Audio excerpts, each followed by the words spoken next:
This is Gene Monterastelli, and welcome to the Tapping Q&A podcast, recorded live to tape from Williamsburg in Brooklyn. This is episode 264, originally aired March 28th, 2017.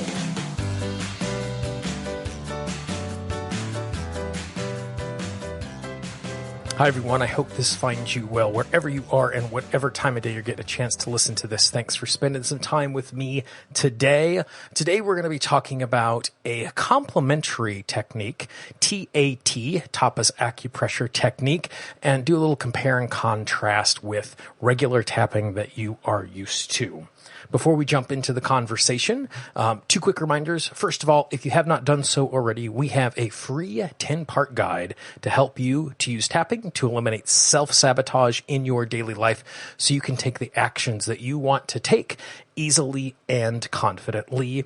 The guide is absolutely free of charge. All you got to do is go to tappingqa.com, click on the big blue button. If you happen to be listening to this audio in the website, in the right-hand column up at the top, there's a blue button. Click on that, and we will start sending you those parts every few days so they're doled out in such a way that you're not overwhelmed by the information and you can use each little bit.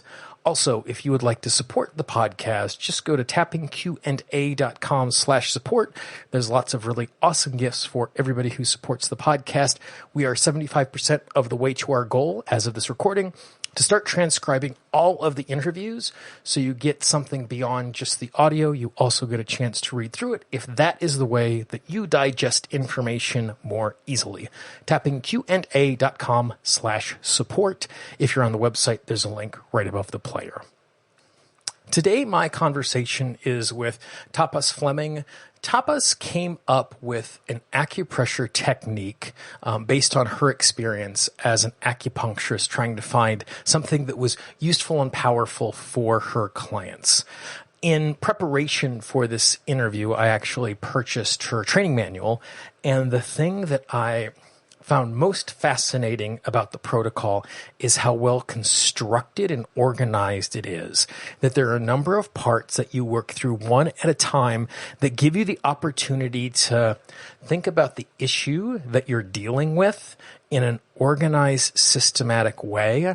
And even if you are not going to use the technique itself, the way the process is structured is a really useful and helpful process for anybody who's doing any of the techniques. So if you are never going to do her particular technique, you can take her structure and apply it to your tapping. So in this conversation, we talk about kind of a compare and contrast between what she does and what us tappers normally do and the structure of the process. And so you can see the ways that you can start integrating it into your work. So here is my conversation with Tapas.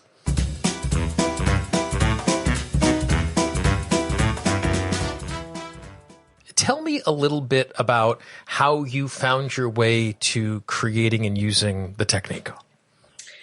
Okay, I was super interested in clearing the emotional stuff from my childhood because I really felt the constraints of it as I got to be growing up. Mm-hmm. And so I was always looking for some effective way to do that. And then after a while, got older, got pregnant with twins. They died. And one of my friends said, why don't you try this? Try out some acupuncture to help you out. So I did, and eventually became an acupuncturist. And then I had a baby. And one of my friends said, you got to try this thing called NAET. And she said, I helped a baby get over colic by having it on the mother's lap, and I tried that. I learned it and found it to be like effective but really complicated. So I was looking for something super effective for my clients, and one of the things that happened was I was taking a nap on my acupuncture table on a slow day, and when I woke up, I had this thought with me of all the meridians joining and entering the brain at this point that's on either side of the nose, just above the upper inner corner of each eye. And that because I was using that same meridian in doing the work I learned, the NAET, which clears allergies, I thought, ooh, maybe this will help the allergies clear up faster for my clients. So I tried it out. It worked. And I just developed it from there. One of the really significant things that happened was I was working with a woman who was allergic to salt. And after we were done working, she said, I have been in therapy for 9 years. She was about 57. She said, and I was sexually abused as a child, never got over it, and this is the first time that I can think of that whole period of my life, and there's no emotional charge on it. And I was like, wow. So what happened was her allergy to salt cleared up as we worked together, because she went on to tell me I was sexually abused in a bar, and afterwards, each time I was given a bag of potato chips. So it was like the bell went off in my head. Ding! Oh my gosh, the salt of the potato chips and the trauma all became no for her. And by doing this work, not only did her allergy clear up, but the emotional charge from all that trauma cleared up. And because I had this long history of really wanting to clear up my childhood stuff, I was super excited. And I had spent many years of my life like crying and pounding on mattresses and trying to get it all out and to clear up stuff. And it just didn't work. It just made me better at crying and screaming and getting things out. But the problem still stayed there. So what happened with this was this new approach that the actual core of something just dissolved, and then there was no more emotion. And so then, I guess for the uninitiated, what would be a quick description of the process itself? And then most of the folks listening to this are really familiar with the tapping protocols, kind of a compare and contrast between what you're doing and what people would be familiar with in the basic recipe of EFT. So in this, you're actually just holding one pose. With one hand, you're using your thumb and ring finger and touching above the upper inner corner of each eye, and you're putting your middle finger just between and slightly above your eyebrows, midline, and your other hand goes at the base of your skull. And that's the TAT pose. TAT, by the way, is for Tapas Acupressure Technique. So that's the TAT pose. And then you're putting... what's different about this is, for starters, we're making a great big intention that our healing is on behalf of ourselves, each other, our families, our ancestors, all beings involved, all beings who'd like to benefit. It'll happen in a way that's safe and easy. So it's a big intention that includes all of those beings. And then what we do is we create what I call a pot. It just means the place we're putting all the things we want to heal. And it can be a whole bunch of mixed stuff like, I woke up in the middle of the night really angry. And I feel kind of nervous about talking to my boss about a raise today. And I've got a little bit of tightness in my abdomen. So you can just take a big mishmash of stuff and throw it in a pot, and then we go through the steps of TAT, which include, some of the things it includes are that it happened, it's over, I can relax now. It includes forgiveness. It includes communicating silently with everyone involved. It includes making positive intentions, I call wow statements. All of this while we're in the pose, and then an integration. So that's it really in short. So what's different about this? Obviously, no tapping, one pose, but there's no having to even talk about it. You can do the whole thing silently. You don't have to dig for any what's behind the problem or what's the core problem. You don't have to go one step further into any what's behind it or why. And the other thing that people say about TAT is that it really puts you into a deep inner place of of peace and like you've been meditating for a while instantly. So that's the big picture. What I know is different. So as in getting ready for our conversation today, I was spending some time poking through the manual. And one of the things that I really appreciate, like how comprehensive each of the steps are laid out with this very specific intention of giving you a protocol that kind of leads you through those different steps. I am guessing, and I could be wrong, I'm guessing that these steps didn't spring from your head fully formed. What was the process of finding your ways to these pieces of forgiveness and integration? And what was that iterative process? How did you discover the things that would be most useful to use? And what did that look like? I really appreciate that question. Thanks. First of all, I studied yoga for a long time. I have a background in that. And one of the saints from that lineage says, Patanjali says, if you want to attain freedom, to contemplate the opposites. So the first couple of steps of TAT are, it happened. That's the first step, because people just don't allow themselves to get it, that it happened. Right. You know, like if they're in a car crash, it's like, no, hold it out there. So that's the first step. And then the opposite of that is it happened, it's over, and I don't have to resonate, identify, or connect with that anymore. That is the opposite condition, because implied in it happened is it happened and I'm messed up. I'm not okay. So those are the opposites. So that's the core, really at the core of it. Those are the first two steps I came up with. And at first it was, it happened, it's over, and I'm okay. When an individual contemplates the opposites, they are not stuck. You're not stuck in this or that. It immediately puts you in a place of, I'm the witness of this or that. And you're just not stuck. So that was the first thing. And then the forgiveness statements, the importance of those came to me by a comment by Larry Nims, the guy who founded BSFF, Be Set Free Fast. He was just talking to me about the importance of forgiveness, and I thought, I could include that, because non-forgiveness holds us and others stuck. And I have a specific definition of forgiveness, which is that it means accepting we were doing the best we could in that moment. That's what it means. So important to include that, of forgiving ourselves and others so we're not stuck. And also people don't forgive God.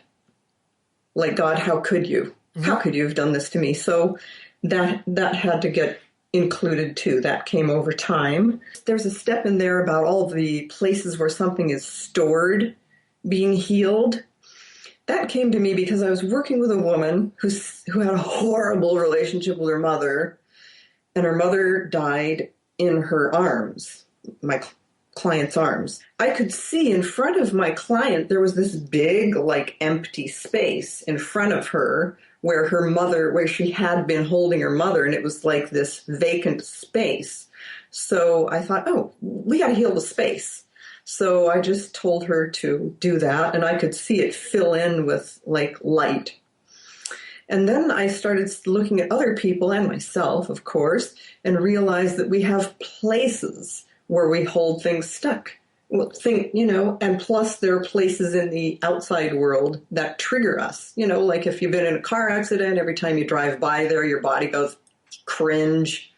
Or you see a guy who was like someone who yelled at you when you were a child. Maybe your neck hurts or something if you were hit in the neck. So there are all of these places in our minds, bodies, and lives where things get stuck. So I thought, we'll just address all of that. Then another piece that was there that came back from when I was in the acupuncture days was I was doing muscle testing back then. And I felt like, okay, there's not only what's manifest in this moment, but there are all these different origins to it. Like there's maybe what happened, 3 generations back and this allergy started, or there's what happened to this person when they were a child and they fell off a roof, and it all ended up like smearing together and ending up as this pattern in their life. So I used to identify several of those, where they started, several of the origins. So I would do a search in using muscle testing and the genetic lineage on the mother's side or the father's side and this lifetime and, what century it was and blah, blah. And that just get a few details so I could sort of cook up a resonance, you could say, with what was happening now. And then one day I went, you know what? My clients are not coming to me to be entertained by the stories. They just want to get over something. So maybe I could just say, all the origins of this are healing now. And sure enough, that worked. The integration step, there are 3 poses to that. There's the TAT pose, and then switching hands, and then our fingertips around our ears. I was just aware that there are parts of our bodies and parts of our being that in trauma become disconnected. They become isolated. And so this was a way to create connection and communication, because in families typically say there's heart problems. Well, this is a way to directly talk to your heart and have your heart be connected with the whole rest of your body and communicate everything that it needs and wants to the whole rest of your body and the whole rest of your being. There's one other thing too. We do a lot of talking to the parts of an individual, like the parts of us that are feeling this, the parts of us that are our heart, and different parts. And what's unique about TAT from talking to a lot of psychotherapists is that we're really totally accepting and forgiving and nice to all these parts, and just give them new information like, hey, that happened, and you can relax now, you can join me in the here and now. And they go, oh, okay, cool, great. And it's just this very sweet kind of effortless integration that happens. A number of questions kind of arise as you kind of pop your way through those things. Yeah. The first question I have is, and I think you did a really good job of, spending a little time dealing with definition of forgiveness. Mm-hmm. For me, forgiveness is my decision to no longer be emotionally tied to this thing in the past. Mm-hmm. And oftentimes people, like you rightly pointed out, come to this sense of forgiveness with, if I'm forgiving you, I'm saying it's okay, or I'm giving you a pass, or I'm giving you permission to do it again because I have forgiven it and we're letting it go. Mm-hmm. When you're working with folks, before you start, do you spend any time reframing what you mean by forgiveness when you're working with them to help them see it another way? And I guess the second piece of that is, are you ever concerned as going through this process that you get to forgiveness too quickly and it's not a useful tool because they are not there yet, because they don't have embraced another definition of the term? I love your questions. Thank you. Usually I ask people to get TAT 101, which is a downloadable booklet and a video. So they've got all the explanations before we start. Okay, great. That's the easiest. Yep. But the other thing is, it isn't too fast. And the other thing I explain is you don't have to feel like, oh gosh, I really forgive you. It has only the intention, I forgive you and wish you love, happiness, and peace. That's it. It has the same emotional focus or intention or strength as if you are doing a Google search and you just type something in. Right. It's that uninvolved. Yeah. As you are doing kind of the parts work inside of this, are you doing some sort of parts inventory before you start? Are you just doing generically all parts? Like how do you address something like that when it can be showing up parts in multiple different ways with a particular issue? And like you said, you're doing kind of this basket of issues all at once. Yeah. I just say, okay, now we're going to talk to all the parts that are involved with all the stuff you just told me. Gotcha. As you're doing this sort of work, are there particular issues, particular experiences, particular things that you have found are particularly sticky in their inability to be released as you're doing this sort of work? There's one thing that comes up, and it isn't sticky until it's recognized, and that is that people in order to solve their problems, often of being abused, leave their bodies. So as soon as we recognize, this might be happening for you, then we specifically include talking to the parts of a person that have left their body or tend to, and then that covers it. Gotcha. So there's just kind of a sense of a disassociation as a way of protecting themselves because of the type of trauma they've experienced. Yeah. In poking through the material and in the back and forth that we had over email beforehand, I know you have a very strong spiritual sense, and there's some places that God is invoked in this. What about a person who is coming from a place where that's not part of their worldview and that's not part of their understanding?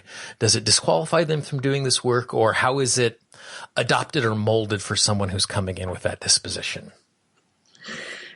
Well, it's real easy. I have a choice. They can either use statements that include God or that don't. And when I ask them which they prefer, in my feelings and in my reality, whatever they want is fine.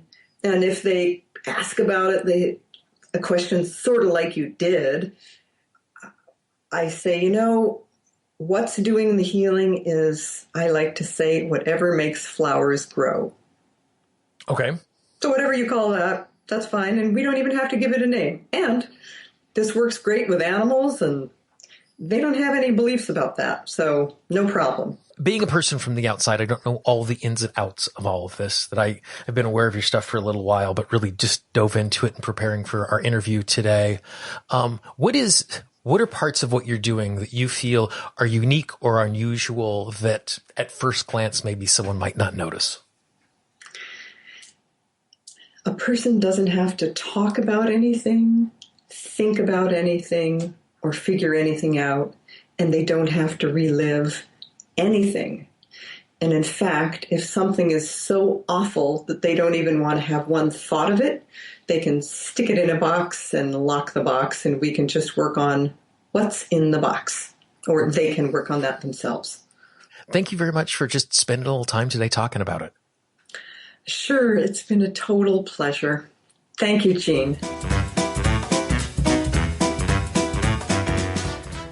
Really interesting way to think about the healing process. I would encourage you to really check out Tapas' work. Like I said, her work will give you a great framework for using a tapping session, even if you don't choose to use the procedure and protocol that she uses as far as the pressure that's being applied to your physical body. For more information about her and her work, all you need to do is go to tappingqandapodcast.com, click on the link for episode 264, or inside of your podcast app, if you're listening to this on a smartphone or a tablet, just go into the show notes and you will see a link and a way to contact Tapas and learn more about the work that she's doing. If you'd like to support the podcast, you can do so by going to tappingqanda.com/support. It's a great way to help us improve the show and do some more awesome things as we move forward.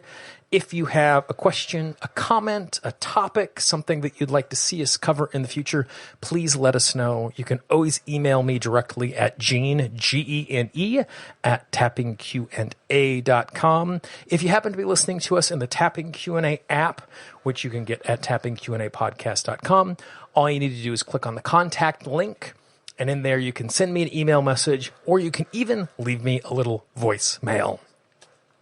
If you haven't downloaded our app yet, you can do that free of charge at tappingqandapodcast.com. In addition to having access to the entire archive of audios, you also get most of the tapping scripts. We're adding more of them every single week. And once we are in the position to having the transcripts, in addition to having them on the website, they will also be on the app, so you will have access to them wherever you go. tappingqandapodcast.com. You can listen to the show in iTunes, in Stitcher, in TuneIn, iHeartRadio, and the Google Music Play Store. We are still the #1 tapping EFT podcast in the Google Music Play Store because we are still the only tapping EFT podcast there. Wherever you listen to the show, leave us a rating, leave us a review. For the Tapping Q&A podcast, this is Gene Monterastelli. I hope you have a great day, and I will talk to you real soon. Bye-bye. The Tapping Q&A podcast is copyright Gene Monterastelli Tapping Q&A 2016. All views expressed by guests are those of the guests and not necessarily of Gene Monterastelli or Tapping Q&A.